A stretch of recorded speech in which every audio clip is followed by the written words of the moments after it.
Hello dear student, welcome back to my YouTube channel classes with Akash Chauhan. आज का हमारा topic है कंप्यूटर। तो इस टॉपिक में हम सबसे पहले देख लेते हैं इस टॉपिक का सिनॉप्सिस। तो सबसे पहले हम देखेंगे इंट्रोडक्शन, दूसरा है पार्ट्स ऑफ कंप्यूटर, अर्थात किन किन मुख्य पार्ट्स से मिलकर एक कंप्यूटर का निर्माण होता है उसके बारे में हम चर्चा करेंगे। आगे बढ़ेंगे कंप्यूटर सॉफ्टवेयर और हार्डवेयर, है ना। अगला मेन पार्ट्स ऑफ कंप्यूटर, अर्थात किन मुख्य भागों से मिलके एक कंप्यूटर का निर्माण होता है उसकी चर्चा हम इस टॉपिक के अंतर्गत करेंगे। आगे बढ़ेंगे तो हमें देखने को मिलेगा क्लासिफिकेशन ऑफ कंप्यूटर। जब हम एक कंप्यूटर का क्लासिफिकेशन करते हैं तो उसके अंतर्गत हमें super computer, main frame computer, micro computer, mini computer और वर्क स्टेशन आदि जानकारियां प्राप्त होती हैं। इनके बारे में हमें जानकारी मिलेगी, है ना, इस टॉपिक के अंतर्गत। उसके बाद हम टॉपिक में आगे बढ़ेंगे तो कंप्यूटर का एडवांटेज और डिसएडवांटेज हमें प्राप्त होगा, है ना, कि किस प्रकार का एडवांटेज और किस प्रकार का डिसएडवांटेज होता है एक कंप्यूटर का हमारी डेली लाइफ में। तो इस प्रकार से ये टॉपिक यहाँ पे खत्म हो जाएगा। तो हम आज सबसे पहले बात करेंगे इस टॉपिक के इंट्रोडक्शन के बारे में। तो इंट्रोडक्शन का पहला पॉइंट समझते हैं। कंप्यूटर एक ऐसा इलेक्ट्रॉनिक डिवाइस है जो यूजर के द्वारा इनपुट किए गए डेटा का रिस्पॉन्स करके सूचनाओं को रिजल्ट के रूप में प्रदान करता है। कैसे, इसे समझ लेते हैं। मान के चलो यहाँ पे एक यूजर है जिसके द्वारा कंप्यूटर का यूज किया जा रहा है। तो इस यूजर के द्वारा अगर कंप्यूटर में एक एप्लीकेशन को ओपन करने का कमांड दिया जाएगा कंप्यूटर को, तो कंप्यूटर उसके रिजल्ट में क्या करेगा, उस एप्लीकेशन को ओपन करके यूजर को क्या करेगा, मॉनिटर के द्वारा उसे दिखाएगा, विजुअलाइजेशन कराएगा कि ये एप्लीकेशन ओपन हो गया है, आप इसका यूज कर सकते हो। तो बेसिक सा चीज ये है इसमें समझने वाला कि एक यूजर के द्वारा कंप्यूटर को कमांड दिया जाता है और उस कमांड के रिजल्ट में क्या होता है, कंप्यूटर के द्वारा उस कमांड को एक्सेप्ट किया जाता है। उसके रिजल्ट में क्या किया जाता है, उस एप्लीकेशन को ओपन करके यूजर तक पहुंचाया जाता है, उसे यूज करने दिया जाता है ना। दूसरा पॉइंट समझते हैं। कंप्यूटर एक मशीन है जिसमें हार्डवेयर और सॉफ्टवेयर होता है। तो यहाँ पे दो चीज आ गया, हार्डवेयर और सॉफ्टवेयर। हार्डवेयर हम उसे कहते हैं, कंप्यूटर के उन भागों को हम हार्डवेयर कहते हैं। जैसे एग्जांपल के बारे में बात करें तो आएगा हम लोग का मॉनिटर आ गया, माउस आ गया, प्रिंटर आ गया, कीबोर्ड आ गया, ये सभी हार्डवेयर की श्रेणी में आते हैं। अब जब हम सॉफ्टवेयर की बात करते हैं तो सॉफ्टवेयर में हम उसे रख सकते हैं जैसे कि कोई कंप्यूटर का एप्लीकेशन हो गया। यूं तो बहुत सारे एप्लीकेशन होते हैं कंप्यूटर में, वे सभी एप्लीकेशन किसकी श्रेणी में आएंगे, सॉफ्टवेयर की श्रेणी में आएंगे। अगला पॉइंट समझते हैं। कंप्यूटर के जो जनक होते हैं, कंप्यूटर के जो जनक हैं उनका नाम है चार्ल्स बेबेज, जिनका बर्थ हुआ था लंदन में, जिनका जन्म लंदन में हुआ था। अगला पॉइंट समझते हैं, कंप्यूटर का यूज कहां कहां पे किया जाता है और किस लिए किया जाता है। तो सबसे पहले है डेटा स्टोर करने के लिए। बहुत सारे ऐसे डेटा होते हैं जिसे हम अपने मोबाइल में संग्रह अर्थात स्टोर नहीं कर पाते हैं, उनका स्टोरेज कहां पे किया जाता है, कंप्यूटर में किया जाता है। दूसरा है डेटा रिकवरी। डेटा रिकवरी अर्थात कोई डेटा अगर मोबाइल से या मान के चलो गलती से डिलीट हो गया हो तो उसकी रिकवरी हम कहां पे कर पाएंगे, कंप्यूटर के द्वारा उसकी रिकवरी हम लोग कर सकते हैं। तीसरा है बैंकिंग के क्षेत्र में। आजकल देख रहे हैं हम बैंक जाते हैं तो वहां पे कंप्यूटर के द्वारा ही सभी कार्य को किया जाता है ना। गवर्नमेंट के वर्क में जो गवर्नमेंट द्वारा बहुत सारा काम किया जा रहा है वो सभी उन सभी क्षेत्रों में आजकल कंप्यूटर का यूज किया जा रहा है ना। इंटरटेनमेंट के क्षेत्र में भी आज हम लोग कंप्यूटर का यूज कर रहे हैं। मूवी देखना हो गया, है ना, सीरियल देखना हो गया, है ना। बहुत सारे इंटरटेनमेंट का साधन क्या है, आजकल कंप्यूटर ही है। जैसे आजकल बच्चे लोग जो हैं कंप्यूटर में ही गेम खेलना पसंद करते हैं। और स्टडी वर्क के लिए भी, स्टडी वर्क, बहुत सारे जो स्टूडेंट होते हैं वे अपने स्टडी के लिए कंप्यूटर और मोबाइल का ही यूज किया करते हैं। और इंडस्ट्री, है ना, बहुत सारे ऐसे इंडस्ट्री हैं जहां पे कंप्यूटर का यूज किया जाता है ना। कंप्यूटर हम खाली वो जो मॉनिटर होता है और कीबोर्ड होता है उसे ही हम लोग कंप्यूटर नहीं कर सकते। कंप्यूटर हम लोग रोबोट को भी कर सकते हैं, वो भी तो एक प्रकार का कंप्यूटर ही है। जो सामान ले जाने और लाने का कार्य करता है वो भी एक प्रकार का कंप्यूटर ही है, उसे भी एक यूजर के द्वारा ही उपयोग किया जाता है। वो जो कंप्यूटर होता है वो यूजर के निर्देशों का पालन करती है, उसके अनुसार कार्य करती है। अगला है, कंप्यूटर एक ऐसा मशीन है जो यूजर द्वारा दिए गए निर्देशों का पालन करता है। अर्थात देखिए, इस यूजर ने कंप्यूटर को क्या दिया, निर्देश दिया, और उस निर्देश का पालन कंप्यूटर ने किया और उसके रिजल्ट में उस एप्लीकेशन को ओपन करके यूजर को ही दिखा रहा है ना। निर्देशों का पालन करने का कार्य क्या कौन करता है, कंप्यूटर करता है, और निर्देश देने का काम कौन करता है, यूजर करता है। तो आई थिंक आपको इंट्रोडक्शन समझ में आ गया होगा। अब हम जानेंगे पार्ट्स ऑफ कंप्यूटर के बारे में। तो पहला पॉइंट देखते हैं, मेमोरी। जो कंप्यूटर की मेमोरी होती है उसका कार्य क्या है कि वह किसी भी आंकड़े और किसी भी प्रकार के डेटा को स्टोर करने का कार्य करती है कंप्यूटर में, है ना। दूसरा है मदरबोर्ड। जो मदरबोर्ड है उसे हम लोग सर्किट बोर्ड के नाम से भी जानते हैं, और जो मदरबोर्ड होता है वह कंप्यूटर का आधार होता है, बेस होता है ना। और इसी बेस से मिलके जितने भी हमारे कंप्यूटर के हार्डवेयर हैं वो किससे जुड़े होते हैं, प्रोसेसर से कनेक्टेड होते हैं, प्रोसेसर से जुड़े होते हैं। तीसरा है हम लोग का प्रोसेसर। प्रोसेसर को हम लोग सेंट्रल प्रोसेसिंग यूनिट अर्थात सीपीयू के नाम से भी जानते हैं शॉर्ट फॉर्म में। अर्थात यह जो ह्यूमन ब्रेन होता है उसका जो कार्य होता है उसी प्रकार का कार्य ये सीपीयू का होता है कंप्यूटर में, है ना। अब आगे बढ़ते हैं हार्ड डिस्क की तरफ। तो हार्ड डिस्क को हम लोग एचडीडी के नाम से भी जानते हैं शॉर्ट फॉर्म में, है ना। और इसका कार्य क्या है, इसका कार्य भी डेटा को संग्रहण करना है, डेटा को स्टोर करने का कार्य ये भी करता है, हार्ड डिस्क भी करता है ना। लेकिन इसे हम लोग क्या कहते हैं, सेकेंडरी मेमोरी भी कहते हैं। किसे कहते हैं सेकेंडरी मेमोरी, हार्ड डिस्क को, है ना। आगे बढ़ेंगे मॉनिटर में। तो मॉनिटर एक प्रकार का आउटपुट डिवाइस होता है ना, आउटपुट डिवाइस होता है। इसे हम लोग आउटपुट डिवाइस के नाम से भी जानते हैं। और ये मॉनिटर का कार्य क्या होता है, मान के चलो कोई यूजर कंप्यूटर का उपयोग कर रहा है, वो किसी ऐसे एप्लीकेशन को सिलेक्ट किया माउस के थ्रू, और कंप्यूटर क्या किया, उसके कमांड को रिसीव किया, और उस कमांड को रिसीव करके वो मॉनिटर के थ्रू विजुअलाइजेशन दिखा रहा है। मतलब जो यूजर है उसे प्रदर्शित कर रहा है मॉनिटर के द्वारा कि ये जो आप सिलेक्ट किए हैं एप्लीकेशन वह ओपन हो चुका है करके, है ना। इस प्रकार का कार्य मॉनिटर का होता है। अगला है कीबोर्ड। तो जो कीबोर्ड होता है उसे हम लोग इनपुट डिवाइस के नाम से जानते हैं, प्राइमरी इनपुट डिवाइस के नाम से भी जानते हैं हम लोग कीबोर्ड को, है ना। और यह जो कीबोर्ड होता है एक प्रकार का इलेक्ट्रॉनिक टाइपराइटर होता है।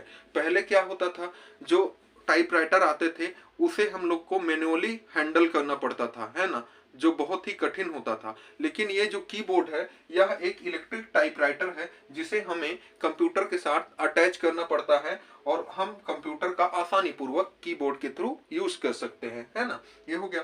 अब आते हैं हम लोग माउस पे। तो माउस जो होता है वह एक प्रकार का इनपुट डिवाइस होता है। माउस का कार्य क्या है, मान के चलो हम कंप्यूटर का यूज कर रहे हैं और हमें किसी एप्लीकेशन को ओपन करना है, तो हम माउस के थ्रू कंप्यूटर को कमांड प्रोवाइड करेंगे कि हमें इस एप्लीकेशन को ओपन करना है, और हम उस एप्लीकेशन को सिलेक्ट करेंगे, देन वह एप्लीकेशन ओपन हो जाएगा। ये जो कमांड रिसीव करने का काम कौन करता है, कंप्यूटर करता है। और किसके द्वारा हम उसको कमांड देंगे, माउस के थ्रू कमांड दे सकते हैं, कीबोर्ड के थ्रू भी कमांड दे सकते हैं, और कंप्यूटर उसका रिस्पॉन्स करके हमें अपना रिजल्ट दिखाएगा। अब हम बात करेंगे कंप्यूटर सॉफ्टवेयर एंड हार्डवेयर के बारे में। तो सबसे पहले समझ लेते हैं कंप्यूटर सॉफ्टवेयर के बारे में। तो जो कंप्यूटर सॉफ्टवेयर होता है टू पार्ट्स में डिवाइड होता है ना, टू पार्ट्स में डिवाइड होता है। पहला आएगा हम लोग का सिस्टम सॉफ्टवेयर, दूसरा आएगा एप्लीकेशन सॉफ्टवेयर। दोनों को समझ लेते हैं। सबसे पहले हम लोग देख लेते हैं सिस्टम सॉफ्टवेयर को, है ना। तो जो सिस्टम सॉफ्टवेयर होता है वो क्या होता है देखते हैं। कंप्यूटर को सही ढंग से वर्क कराने हेतु सिस्टम सॉफ्टवेयर का यूज किया जाता है ना। कंप्यूटर को अच्छे से चलाने हेतु सिस्टम सॉफ्टवेयर का यूज किया जाता है। इसके थ्रू यूजर्स जो हैं वह कंप्यूटर से कम्युनिकेट कर सकते हैं। जैसे ऑपरेटिंग सिस्टम हो गया, यूटिलिटी सिस्टम हो गया, ये जो सिस्टम है, ये दोनों सिस्टम ये कंप्यूटर को सही ढंग से चलाने के लिए उपयोग किए जाते हैं, है ना। ये हो गया। दूसरा है एप्लीकेशन सॉफ्टवेयर। एप्लीकेशन सॉफ्टवेयर क्या होता है, यूजर के कुछ इंपॉर्टेंट कार्य हेतु एप्लीकेशन सॉफ्टवेयर को डिजाइन किया गया है। मतलब जो सिस्टम सॉफ्टवेयर के अलावा जो एप्लीकेशन सॉफ्टवेयर है उसका यूज क्यों करते हैं, क्योंकि यूजर के कुछ अलग वर्क होते हैं जिसको करने के लिए इन्हें एप्लीकेशन सॉफ्टवेयर का सहारा लेना पड़ता है ना। तो एग्जाम्पल के लिए मान के चलो हमें 3 बजे उठना है, सुबह 3 बजे उठना है, तो हम क्या करेंगे, किस ऐप का यूज कर सकते हैं, हम अलार्म सेट कर सकते हैं, है ना। कोई सा भी अलार्म ऐप हो, है ना, उसको सेट कर सकते हैं, उसमें सेट कर सकते हैं अलार्म, है ना। अगर हमें हमारा मूड खराब है, हमें म्यूजिक सुनना है, तो हम क्या करेंगे, किसी भी म्यूजिक ऐप के थ्रू हम लोग म्यूजिक सुन सकते हैं, है ना। तीसरा है फोटो एडिटिंग ऐप। हम अपने फोटो को अच्छा दिखाने के लिए उसको एडिट करते हैं, तो उसको हम लोग किस ऐप के द्वारा कर सकते हैं, फोटो एडिटिंग ऐप के थ्रू, है ना। ये सभी किसके उदाहरण हैं, एप्लीकेशन सॉफ्टवेयर के उदाहरण हैं। तीसरा, हमें किसी से टेक्स्ट के रूप में बात करना है, तो हम क्या करेंगे कि टेक्स्ट ऐप का यूज करेंगे, है ना। हमें इंटरनेट चलाने के लिए भी एक ब्राउजर का सहारा लेना पड़ता है, वो भी किसके अंतर्गत आता है, एप्लीकेशन सॉफ्टवेयर के अंतर्गत आता है। तीसरा, मल्टीमीडिया। जो पुराने फोन होते थे, पता है, जो कीपैड वाले फोन होते थे, उसमें एक ऐप के जैसे बेस ऐप होता था, उसमें एक मल्टीमीडिया करके रहता था ऐप, है ना। उस प्रकार का जो ऐप होता है, और आज के जमाने में भी जो गैलरी होता है, वो सभी किसके अंतर्गत आते हैं, एप्लीकेशन सॉफ्टवेयर के अंतर्गत आते हैं। ये जो एप्लीकेशन सॉफ्टवेयर है, यूजर के अतिरिक्त इंपॉर्टेंट वर्क हेतु इसे डिजाइन किया गया है ना। आगे बढ़ेंगे कंप्यूटर हार्डवेयर की तरफ। तो जो हार्डवेयर होता है, मैं पहले भी एग्जांपल दे चुका हूं, एक बार फिर समझ लेते हैं। जो हार्डवेयर होता है उसको हम लोग एग्जांपल के रूप में, तो जो माउस होता है वह भी हार्डवेयर होता है, कीबोर्ड होता है वह भी हार्डवेयर होता है, मॉनिटर और जो प्रिंटर होता है वह भी हार्डवेयर की श्रेणी में आते हैं। अब हम जानेंगे इस टॉपिक में आगे। अब हम बात करेंगे मेन पार्ट्स ऑफ कंप्यूटर के बारे में। तो पहला है इनपुट। तो किसी यूजर द्वारा इनपुट का कैसे यूज किया जाता है, किस लिए यूज किया जाता है, उसको हम समझेंगे यहाँ पे। तो जो इनपुट का यूज होता है कंप्यूटर में, कंप्यूटर को निर्देश देने के लिए ही हम लोग किसका उपयोग करते हैं, इनपुट का यूज करते हैं, है ना। इनपुट का यूज कंप्यूटर को निर्देश देने के लिए किया जाता है, और जो निर्देश देने वाले इनपुट है उसका एग्जाम्पल है कीबोर्ड और माउस। किसी यूजर द्वारा कीबोर्ड और माउस के द्वारा ही कंप्यूटर को निर्देश दिया जाता है, उसको कमांड दिया जाता है, जिसके बेसिस पे कंप्यूटर रिजल्ट दिखाता है ना, विजुअलाइजेशन के थ्रू मॉनिटर द्वारा हमें, है ना, यूजर्स को, है ना। दूसरा है आउटपुट। तो आउटपुट का यूज कैसे होता है, देखिए, इसका यूज कंप्यूटर के थ्रू हमें विजुअलाइजेशन थ्रू रिजल्ट दिखाने हेतु किया जाता है। जो आउटपुट होता है, आउटपुट का उदाहरण क्या है, मॉनिटर या स्क्रीन, है ना। जो आउटपुट होता है वह कंप्यूटर में लगा होता है। आउटपुट का एग्जांपल है यहाँ पे मॉनिटर। तो मॉनिटर जो कंप्यूटर में लगा होता है, मान के चलो कोई यूजर कंप्यूटर का यूज कर रहा है, तो वह कमांड प्रोवाइड करेगा, निर्देश देगा कंप्यूटर को कि इस एप्लीकेशन को मान के चलो खोलो करके। तो वो कंप्यूटर क्या करेगा, उसके कमांड को रिसीव करके उस एप्लीकेशन को खोलेगा, और वो कहाँ पे दिखाएगा कि ये एप्लीकेशन खुल गया है, विजुअलाइजेशन के थ्रू वह दिखाएगा कहाँ पे, मॉनिटर और स्क्रीन पे ही उसको शो करेगा, है ना। और विजुअलाइजेशन के थ्रू यूजर को पता चलेगा कि हाँ भाई ये एप्लीकेशन खुल गया है करके, है ना। तीसरा है कंट्रोल यूनिट। इसका यूज कंप्यूटर के ऑल वर्क को कंट्रोल करने में किया जाता है। कंप्यूटर के बहुत सारे वर्क होते हैं, उसको कंट्रोल करने के लिए हम लोग कंट्रोल यूनिट का उपयोग करते हैं। इसे शॉर्ट फॉर्म में सीयू कहा जाता है ना, सीयू कहा जाता है। अब हम बात करेंगे क्लासिफिकेशन ऑफ कंप्यूटर के बारे में। तो सबसे पहले इसमें हम देख लेते हैं सुपर कंप्यूटर को। तो सुपर कंप्यूटर सबसे तेज तथा महंगे कंप्यूटर होते हैं। जो सुपर कंप्यूटर होता है वह बहुत ही फास्टली कार्य करता है और बहुत ही ज्यादा महंगा होता है ना। इसको अधिक स्थान की रिक्वायरमेंट होती है। देखो, अगर हमको सुपर कंप्यूटर को चलाना है तो उसके लिए बहुत बड़ा प्लेस चाहिए, उसको अरेंजमेंट करने के लिए, है ना। उसको बहुत अधिक स्थान की आवश्यकता होती है उसकी सेटअप के लिए, है ना। जटिल कार्यों को करने हेतु इसको डिजाइन किया गया है। बहुत ही कठिन कठिन जो कार्य होते हैं जिसको नॉर्मल कंप्यूटर के द्वारा नहीं किया जा सकता, उन कार्यों को करने के लिए ही हम किसका यूज करते हैं, सुपर कंप्यूटर का यूज करते हैं। अगर हम लोग बात करें इंडिया में पाए जाने वाले सुपर कंप्यूटर के बारे में, अगर हम जानकारी चाहें तो एग्जाम्पल में देख सकते हैं यहाँ पे परम सिद्धि, प्रत्यूष और मिहिर, ये तीनों ही सुपर कंप्यूटर इंडिया में पाए जाते हैं, है ना, इंडिया में अभी तक प्रेजेंट है। दूसरा है मेन फ्रेम कंप्यूटर।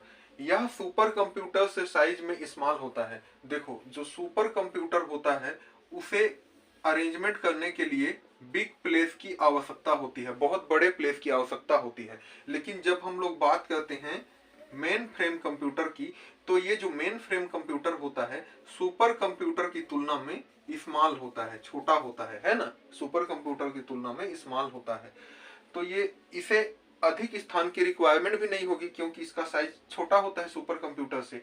इसे एक साथ हजारों वर्क करने के लिए डिजाइन किया गया है। देखो, जो मेन फ्रेम कंप्यूटर होता है वह सुपर कंप्यूटर से थोड़ा सा नीचे होगा और इसे एक साथ बहुत ही अधिक कार्य करने के लिए डिजाइन किया गया है ना। ये अधिक मात्रा में डेटा को स्टोर कर सकते हैं। देखो, जो नॉर्मल कंप्यूटर होता है उनका जो रैम होता है वह एक लिमिटेड रैम होता है, उसमें है ना, एक लिमिटेड रैम पाया जाता है। लेकिन जो मेन फ्रेम कंप्यूटर होता है उसका रैम बहुत अधिक होता है, जिस कारण उसमें जो डेटा है बहुत अधिक मात्रा में हम उसमें स्टोर कर सकते हैं, है ना। अगर इनके यूज देखें, इनका यूज देखें कि कहां कहां पे यूज होता है, तो डेटा को बहुत अधिक मात्रा में संग्रहण कर सकता है मेन फ्रेम कंप्यूटर। तो इनका यूज स्टडी वाले क्षेत्र में होता है, बैंकिंग में किया जाता है, क्योंकि ये बहुत ही जटिल कार्यों को बहुत आसान से कर सकता है ना, हजारों कार्य को एक साथ कर सकता है, इसलिए बैंकिंग में भी यूज होता है। कम्युनिकेशन पर्पस के लिए भी इसका यूज मेन फ्रेम कंप्यूटर का किया जाता है। अब हम बात करेंगे माइक्रो कंप्यूटर के बारे में, है ना। तो जो माइक्रो कंप्यूटर होता है उसको थोड़ा समझ लेते हैं। यह मेन फ्रेम कंप्यूटर से स्लो होता है। देखो, जो मेन फ्रेम कंप्यूटर होता है वह एक साथ हजारों कार्य को करने के लिए उसको बनाया गया होता है, और उसका जो स्पीड होता है, नेट स्पीड, वह बहुत ही अधिक होता है, क्योंकि एक साथ हजारों काम को कर सकता है तो उसका स्पीड भी बहुत अधिक होगा। लेकिन जब हम लोग बात करते हैं माइक्रो कंप्यूटर की, तो इसका स्पीड जो होता है वह मेन फ्रेम कंप्यूटर की तुलना में क्या होता है, स्लो होता है ना। ये कंप्यूटर मेनली स्कूल और college, internet cafe and daily use में किया जाता है। जो ये माइक्रो कंप्यूटर होता है उसका यूज हम लोग स्कूल, कॉलेज और इंटरनेट कैफे और अपनी जो दैनिक जीवन है उसमें हम लोग उसका यूज करते हैं। इसका एग्जांपल है लैपटॉप और डेस्कटॉप, है ना। अब देखिए, अगर हम तुलना करें माइक्रो कंप्यूटर का मेन फ्रेम कंप्यूटर और सुपर कंप्यूटर से, तो देखो, जो सुपर कंप्यूटर होता है और जो मेन फ्रेम कंप्यूटर होता है वह उसका साइज जो होता है वो बड़ा होता है, उसे हम कहीं भी नहीं ले जा सकते। और जब हम बात करते हैं माइक्रो कंप्यूटर की, तो उसे हम लोग अपने साथ कहीं भी ले जा सकते हैं। लैपटॉप को हम लोग कहीं भी ले जा सकते हैं, लेकिन अगर हम लोग बात करें सुपर कंप्यूटर को, तो हमें उसे एक जगह से दूसरे जगह ट्रांसफर करने में बहुत अधिक समय लगेगा, है ना। अब हम आगे बात करेंगे क्लासिफिकेशन ऑफ कंप्यूटर में अगला मिनी कंप्यूटर के बारे में। तो जो मिनी कंप्यूटर होता है वह माइक्रो कंप्यूटर से भी छोटा होता है। कहने का मतलब, इसे समझ लेते हैं, इसे मिनी फ्रेम कंप्यूटर भी कहा जा सकता है। जो मिनी कंप्यूटर होता है उसे हम लोग मिनी फ्रेम कंप्यूटर भी कह सकते हैं। यह कम जगह तथा हल्के वजन वाले होते हैं। यह बहुत ही कम जगह लेता है एडजस्ट होने में, और बहुत ही हल्का वजन वाला यह डिवाइस होता है। इनको आसानी से कैरी किया जा सकता है। देखिए, सुपर कंप्यूटर और मेन फ्रेम कंप्यूटर जो होते हैं थोड़े बड़े साइज के होते हैं, उन्हें एक जगह से दूसरे जगह ले जाने में हमें दिक्कतों का सामना करना पड़ सकता है। लेकिन जो हमारा माइक्रो कंप्यूटर है, अर्थात लैपटॉप हो गया और क्या हो गया, डेस्कटॉप, उसे हम लोग कहीं भी आसानी से अपने साथ कैरी कर सकते हैं।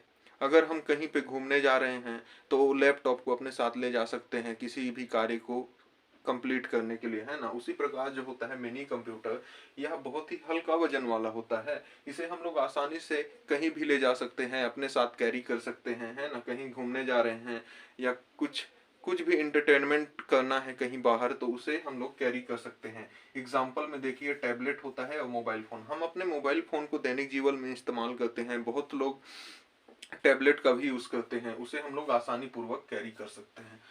अगला है वर्क स्टेशन। यह माइक्रो प्रोसेसर वाला पर्सनल कंप्यूटर होता है। इसका अधिक रैम, उच्च गुणवत्ता वाले मॉनिटर इसकी विशेषता है। देखो, जो वर्क स्टेशन होता है उसमें बहुत अधिक रैम होता है, उच्च गुणवत्ता वाले मॉनिटर होते हैं, और वह किसकी विशेषता है, वर्क स्टेशन की विशेषता है। इसका यूज एनिमेशन, देखिए कोई गेम का एनिमेशन बनाना हो, म्यूजिक क्रिएशन करना हो, है ना, गाना बनाना हो, है ना, या पोस्टर डिजाइन करना हो, तो उन सभी में वर्क स्टेशन का उपयोग किया जाता है। अब हम बात करेंगे कंप्यूटर के एडवांटेज की। तो सबसे पहले देख लेते हैं पहला पॉइंट, जो कंप्यूटर होता है कम समय में तेज गति से कंप्यूटर वर्क कर सकता है, अर्थात बहुत ही कम समय में किसी भी कार्य को बहुत ही तेज गति से हम कंप्यूटर के थ्रू पूरा कर सकते हैं। दूसरा पॉइंट है, एक ही वर्क को कई बार सटीकता से कर सकता है कौन, कंप्यूटर। अर्थात जब हमें कंप्यूटर से कोई प्रिंट निकालना होता है तो एक ही प्रिंट को हम लोग जब प्रिंटर के द्वारा बार बार कंप्यूटर के थ्रू निकालने की कोशिश करते हैं तो हर बार वो प्रिंट उसी तरह निकलता है जो पहले निकला हुआ होता है ना। ये हो गया। तीसरा है, डाटा को स्टोर करके रखता है और सबसे अच्छा साधन है। जो कंप्यूटर होता है एक ऐसा साधन है जिसमें हम निश्चिंत होकर अपने डाटा को स्टोर कर के रख सकते हैं। डाटा को स्टोर करने का सबसे अच्छा साधन कौन होता है, कंप्यूटर होता है। अब देखते हैं अगला पॉइंट, डिसएडवांटेज ऑफ कंप्यूटर, है ना। पहला है, कंप्यूटर ऑटोमेटिक वर्क नहीं कर सकते, वह यूजर्स के कमांड पर ही वर्क कर सकते हैं। देखो किसी भी कंप्यूटर को चलाने के लिए यूजर की आवश्यकता होती, बिना यूजर के कंप्यूटर वर्क नहीं कर पाएगा, क्योंकि उसे कमांड ही नहीं मिलेगा तो वह कहाँ से रिजल्ट दिखाएगा, है ना। उसी प्रकार से यहाँ पे देखिए ऑटोमेटिक वर्क नहीं कर पाते और यूजर के कमांड पर ही डिपेंड होते हैं, है ना। अगला है बिजली की आवश्यकता। जो कंप्यूटर होते हैं उन्हें चलाने के लिए बिजली की बहुत आवश्यकता होती है। यूं तो आजकल बहुत सारे ऐसे बैटरी का उपयोग किया जा रहा है, इन्वर्टर का उपयोग किया जा रहा है जो कंप्यूटर को चला सकते हैं, लेकिन अगर उन्हें प्रॉपर, अगर उनकी बैटरी लाइफ ही पूरी डाउन हो जाए तो वह किसी भी कंप्यूटर को ज्यादा समय तक चला नहीं सकते। इसलिए बिजली ही एक ऐसा साधन है जिससे कंप्यूटर को एक अच्छे तरीके से चलाया जा सकता है। तीसरा है, लॉन्ग टाइम तक कंप्यूटर पर काम करने से हेल्थ प्रॉब्लम भी हो सकता है। देखो अगर हम लोग नित्य अपने डेली लाइफ में अगर हम लोग डेली कंप्यूटर का यूज कर रहे हैं और डेली हम लोग बहुत समय तक कंप्यूटर को चला रहे हैं तो हमें हेल्थ प्रॉब्लम भी हो सकता है, जैसे चश्मा लग गया, है ना, आंखों का खराब होना, आंखों से पानी आना, ये सभी प्रॉब्लम हमें झेलने पड़ सकते हैं, है ना। अगला है, कंप्यूटर वेस्ट एनवायरनमेंट के लिए हानिकारक होते हैं। जो कंप्यूटर का वेस्ट मटेरियल होता है, जो भी कंप्यूटर खराब हो जाता है उस कंप्यूटर का जो वेस्ट मटेरियल होता है, जैसे प्लास्टिक हो गया, अन्य कुछ भी कंप्यूटर के अंदर का सामान हो गया, वे सभी वेस्ट मटेरियल हमारे इन्वायरमेंट के लिए हानिकारक होते हैं, वे प्रदूषण का कारण बनते हैं, है ना।